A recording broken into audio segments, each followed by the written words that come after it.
자, 이제 오늘부터 4번에 걸쳐 요나서를 우리가 공부합니다. 4장밖에 안 되는 짧은 요나서지만 우리에게 주는 메시지는 아주 크다고 생각합니다. 요나를 거꾸로 하면 나요가 되지요. 네, 요나서는 특별히 불신자나 초신자가 아니라 스스로 잘 믿는다고 생각하는 믿음의 사람들의 적나라한 모습을 보여주고 있습니다. 하나님 앞에서 우리들의 고집과 불순종의 모습이 너무나도 바닥까지 드러나 있습니다. 요나서를 통해서 오늘 우리에게 주시는 하나님의 말씀으로 우리가 깨닫기를 원합니다. 요나는 여로보암 2세 때 북왕국에서 활동한 선지자입니다. 이때 요나와 함께 활동했던 선지자로는 우리가 호세아 또 아모스 선지자를 알고 있습니다. 당시 여로보암 2세는 솔로몬 왕의 번영을 연상시킬 정도로 이스라엘 역사의 번영 시기를 맞고 있었습니다. 그때 이스라엘은 가장 강력했던 아수르가 약해진 틈을 타서 정치적으로나 사회적으로나 가장 번영했던 때입니다. 그러나 여로보암 2세는 신앙적으로는 가장 악한 왕 중에 하나였지요. 도덕적으로나 종교적으로는 우상 숭배가 판을 치는 그런 시기였습니다. 그러므로 성경에서는 이 시기를 영적으로 큰 위기의 때라고 보고 있습니다. 이때 하나님 말씀이 요나에게 임하였습니다. 요나라는 이름은 비둘기라는 의미를 갖고 있습니다. 아마도 요나의 성품이 온유하고 또 평화를 사랑하는 인격을 갖고 있었을 것으로 생각됩니다. 1장 1절에서 2절 말씀 봅니다. 여호와의 말씀이 아미떼의 아들 요나에게 임하니라. 이르시되 너는 일어나 저 큰 성읍 니느웨로 가서 그것을 향하여 외치라. 그 악독이 내 앞에 상달되었음이니라 하시니라. 요나에게 주셨던 하나님의 말씀입니다. 니느웨이는 아스루의 수도로 이스라엘은 3번이나 아스루의 침입을 당했었습니다. 요나에게는 무척이나 부담스럽고 감당하기 힘든 말씀이었습니다. 그러나 이것은 이방인을 향해서 최초로 복음을 들고 가는 선교사로 부르시는 하나님의 복된 부르심입니다. 우리 앞에서 공부한 것처럼 아브라함에게 하나님의 말씀이 임했습니다. 창세기 12장 1절 말씀입니다. 여호와께서 아브라함에게 이르시되 너는 너의 고향과 친척과 아비집을 떠나 내가 내게 보여줄 땅으로 가라. 그 말씀대로 아브라함이 순종했을 때 아브라함은 믿음의 조상이 되는 축복을 받았습니다. 또 빌립에게도 하나님 말씀이 임했습니다. 사도행전 8장 26절 말씀인데요. 주의 사자가 빌립에게 말하여 이르되 일어나서 남쪽으로 향하여 예루살렘에서 가사로 내려가는 길까지 가라 하니 그 길은 광야라. 당시 사마리아 성에는 빌립의 전도로 부흥이 일어났었지요. 사마리아 성의 부흥의 주역이었던 빌립은 사마리아를 두고 떠나서 사람이 살지 않는 광야로 가라는 하나님 말씀이 이해되지 않았을 것입니다. 그러나 그 부르심에 순종하였을 때 빌립은 그곳에서 이디오피아 내시를 만나게 되지요. 그리고 이방의 복음을 전한 최초의 복된 선교사가 되었습니다. 요나는 하나님의 부르심을 거절하고 하나님 낯을 피하여 도망을 합니다. 요나가 하나님 말씀을 피하여 도망을 하는 이유를 우리가 한번 살펴봅니다.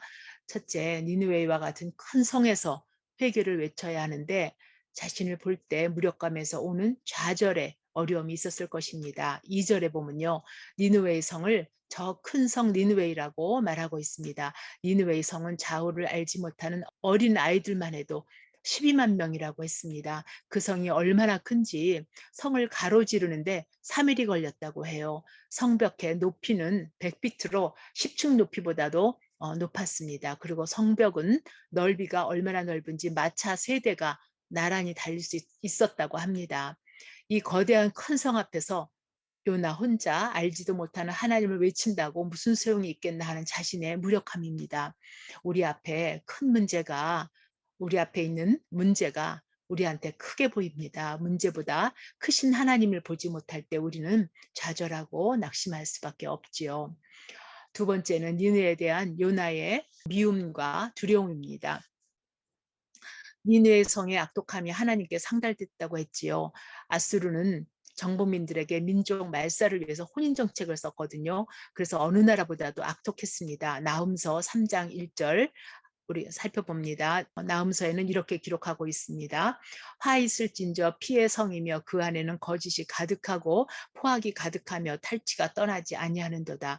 휙휙하는 채찍 소리, 윙윙거리는 병거 바퀴 소리, 뛰는 말, 달리는 병거, 충돌하는 기병, 번쩍이는 칼, 번개 같은 창, 죽임당한 자의 때 죽음의 큰 무더기, 무수한 시체여 사람이 그 시체에 걸려 넘어지니 당시에 니느웨이 사람들은 아버지의 목을 잘라서 아들의 목에 걸게 하고 사람의 가죽으로 벽을 바르고 사람의 머리로 피라밋을 만들었다고 합니다. 요나에게는 이런 니느웨이 사람들에 대한 미움이 있었습니다. 그들이 회개하고 하나님의 축복을 받는 것을 원하지 않았지요. 그리고 그들에게 복음을 전하다 죽임을 당할지도 모른다는 두려움도 있었습니다. 그러나 하나님은 가장 잔인했던 아수르의 중심지인 니느웨이도 멸망하지 않고 구원하기를 원하십니다. 혹시 우리에게도 마음 한구석에 미움으로 인해서 제외시켜 놓고 있는 사람이 있는지 돌아볼 수 있기를 원합니다. 세 번째는 요나에게 하나님의 뜻이 이해되지 않고 합리적이지 않다고 생각이 되었습니다. 요나는 이스라엘의 선지자로서 내 나라가 영적인 위기의 때라는 것을 잘 알고 있었을 것입니다. 아스르는 멸망해야 하고 내가 복음을 전할 대상은 이스라엘이라고 생각했을 것입니다. 그러나 사람의 생각은 하나님의 뜻을 이해할 수 없지요. 하나님의 뜻은 사람의 생각보다 훨씬 크고 높기 때문입니다. 네 번째, 하나님의 낯을 피할 수 있다고 생각하는 요나의 어리석음입니다. 요나는 하나님 낯을 피해서 니느웨로 가라고 하는데 지금 다시스로 갑니다. 하나님은 요나에게 동쪽으로 가라고 하는데 요나는 지금 정반대인 서쪽으로 갑니다. 하나님은 요나에게 육지로 가라고 하시는데 지금 요나는 바다로 도망을 갑니다. 요나가 하나님 낯을 피해서 숨으려고 선택한 곳이 다시스입니다. 당시 다시스는 금속공예가 아주 발달해서 무역이 또 아주 발달한 그런 항구라서 풍요롭고 아주 쾌락의 도시입니다. 요나가 다시스로 도망하면 하나님 낯을 피할 수 있다고 생각했는데 요나의 어리석은 모습입니다. 곧 이것은 우리의 모습이 아닐까 생각합니다. 하나님 말씀이 내 생각과 같으면 순종하고 내 생각과 틀리면 불순종을 합니다. 그러나 하나님은 포기하지 않으십니다. 시편 말씀 봅니다. 139편. 내가 주의 영을 떠나 어디로 가며 주의 앞에서 어디로 피하리이까. 내가 하늘에 올라갈지라도 거기 계시며 소홀에 내 자리를 펼지라도 거기 계시니이다. 내가 새벽 날개를 치며 바다 끝에 가서 거할지라도 거기서도 주의 손이 나를 인도하시며 주의 오른손이 나를 붙드시리이다. 이것이 하나님의 사랑입니다. 하나님이 아들을 죽여서까지도 우리를 구원하시겠다고 하시는 의지십니다. 하나님의 사랑이 요나와 우리를 포기하지 않으십니다. 그리고 니느웨에 있는 그 사람들도 포기하지 않으십니다. 요나가 다시스로 가기 위해서 욥바로 내려가자 마침 다시스로 가는 배를 만납니다. 이제 요나가 탄 배인 그 도피선은 요나를 훈련하는 신앙의 훈련선이 되었습니다.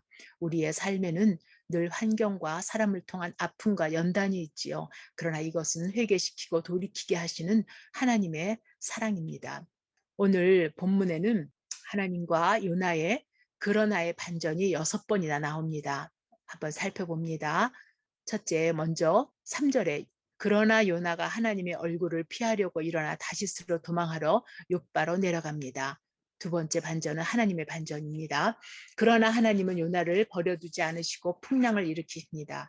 세 번째, 다시 요나의 반전입니다. 하나님께서 아무리 큰 풍랑을 일으키셔도 그러나 요나는 배 밑으로 들어가 깊은 잠을 잡니다.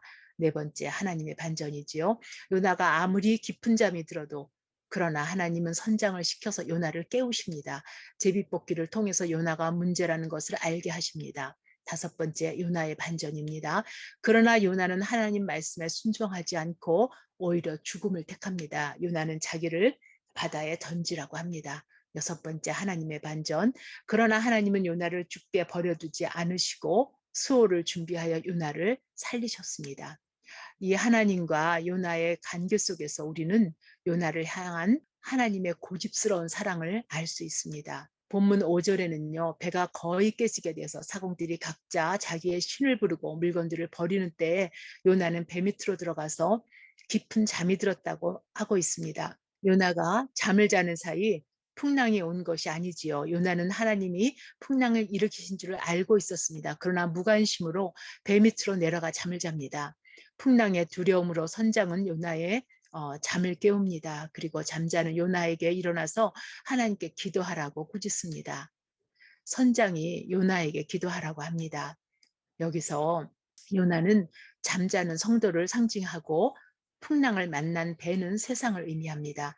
교회가 사명을 감당하지 못할 때, 하나님의 사람이 사명을 감당하지 못할 때 세상으로부터 듣는 소리이지요. 제비뽑기를 통해서 요나가 뽑혔습니다. 요나가 나를 바다에 던지면 풍랑이 멈출 것이라고 합니다. 그러나 뱃사람들은 더욱 힘써서 노를 졌습니다. 요나는 죽으려고 작정을 하고 뱃사람들은 요나를 살리려고 합니다. 요나가 스스로 죽음의 길을 택하여도 하나님은 수호를 준비하셔서 니느웨이로 돌이키십니다. 요나를 향한 하나님의 고집스러운 사랑이십니다. 어제나 오늘이나 동일하신 하나님은요, 요나를 부르신 것처럼 오늘도 우리를 부르십니다. 우리 모두 하나님의 부르심에 순종함으로 복된 자리에 갈 수 있기를 원합니다. 함께 기도하시겠습니다. 하나님 말씀이 요나에게 임하였습니다. 그러나 요나는 하나님 낯을 피하여 다시스로 도망갑니다. 끝없이 피하고 도망하는 요나와 고집스러운 요나를 돌이키시려는 하나님의 고집스러운 사랑을 오늘 저희가 배웠습니다. 그렇습니다, 하나님. 우리 하나님은 아들을 죽여서까지 우리를 구원하시기를 원하십니다. 그 사랑으로 생명을 얻은 우리는 다 하나님 사랑에 비친 자들입니다. 때로 하나님의 뜻이 깨달아지지 않고 두렵고 싫어서 요나처럼 도망하는 저희들의 그 고집과 불순종을 오늘 하나님 앞에 내려놓기를 원합니다. 우리의 왕이신 하나님의 주권을 하나님께 온전히 드리기를 원합니다. 우리를 통해서 하나님의 영광이 드러나기를 간절히 원합니다. 우리 주 예수 그리스도 이름으로 기도했습니다. 아멘.